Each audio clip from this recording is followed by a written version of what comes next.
Well, I've been getting some backbiting that I'm just a hater and just make fun of Daniel Green for the money for no reason. And unfortunately, good or bad, this is relevant to the Aaron Smith Levin drama, which continues its own clown show. But essentially, Daniel, a few months ago, had a massive crisis when a woman came forward and seemed to be making some pretty alarming accusations. Now, I think being rational, and this gets into our main topic, we don't quite know what to think. We just don't know for sure. I think Daniel proved that some of the worst accusations are false. He didn't exactly prove his accuser was a liar, but we need to be very careful believing her or believing him. So, in the spirit of let's try to get along together, I'm going to give some grace to what he does here, and I agree, Andor is really great. But then, of course, he has to veer into his grifter tactics and not know what the hell he's talking about because it's like doing real research on any topic is beyond Daniel. He'll just go with his authority of himself being Daniel.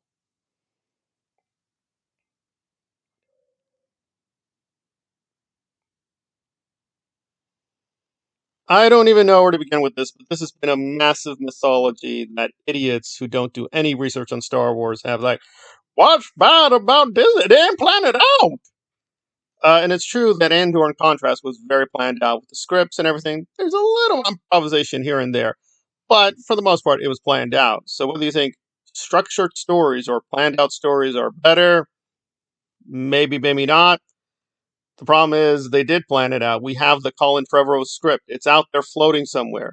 And Colin admits, yes, that is my script, Duel of the Fates. I did that. So they had a script ready to go. But they changed their minds. They let him go and said, no, we want Palpatine as a more recognizable villain. I defend that decision. I think people criticize Rise of Skywalker on many levels. That's fine. But Palpatine returning is like, why is that a legitimate issue? The guy is super powerful. He's a massive supervillain. You don't think he's going to have a backup plan to have a clone version? What are we talking about? So, anyway, so Daniel doesn't know what he's talking about. But again, yeah, Andor is really great. But, it is letting a lot of idiots like him just jump in despite their own disgraceful record on many levels, and they're like, "I love Endor now." Thank you, Daniel. We didn't need you. Just go back to do Amazon Sony propaganda for Wheel of Time. That's more your style. That's where you fit in. Okay, so let's jump into Aaron also making a complete clown show of himself. Oh, to be fair, it's kind of residual clown. So some moron decided to just do some spy camera work in Scientology. I just find this hilarious and depressing on many levels. Yeah, it just shows Aaron's a grifter and a complete lazy clown, man. He's not going to bother to do his own content. Oh, he's going to do copyright strikes against you. That's my content. It's my intellectual properties.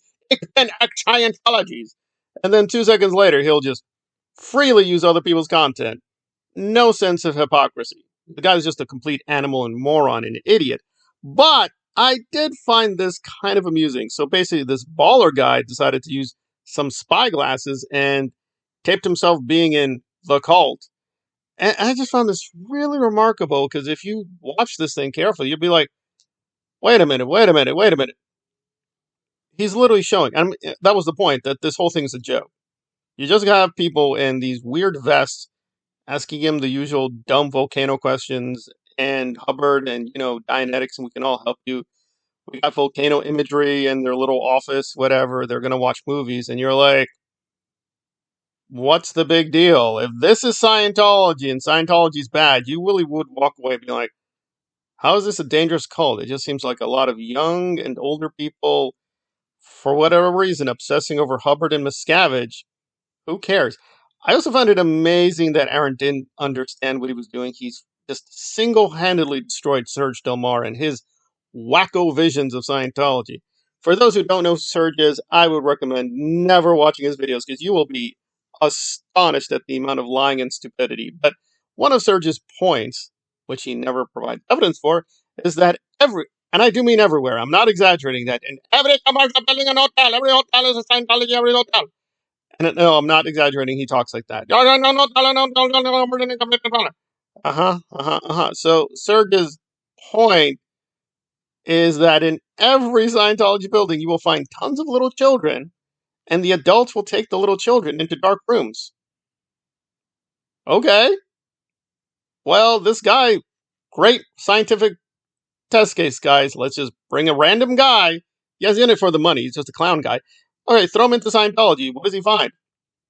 Do we find tons of little kids all over the place for them to take into little dark rooms to do things?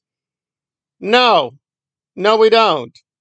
So this might be a major catastrophe for Serge, but don't worry, Serge just retired out of nowhere. It's like he just did a thing a couple days ago posting. That's nice. Do you actually have proof or receipts? Okay, that's nice, but do you have proof and or receipts? No, but he's still peddling his nonsense, and you're like, okay, well, Aaron just did a video based on this guy. They went into a Scientology building, not seeing any young little kids that they're taking into dark rooms. We did see some older people. That's about it. And it was just very boring and dry. Just girl asking him personality questions.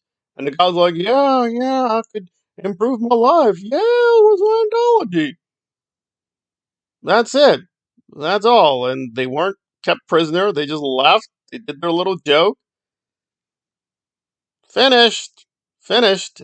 And I'm not even discouraging what Aaron's in principle up to, although this is probably illegal and a lot of people are going to get in trouble, but that's their business. But it's like, well, wait a minute. Wait a minute. If we're going to keep finding cases where, yeah, they penetrated the deep, ugly, evil base, and it's like, it's just very dry, bureaucratic nonsense, you're going to wonder, like, well, what are we fighting? I mean, just morons in vests asking each other dumb volcano questions?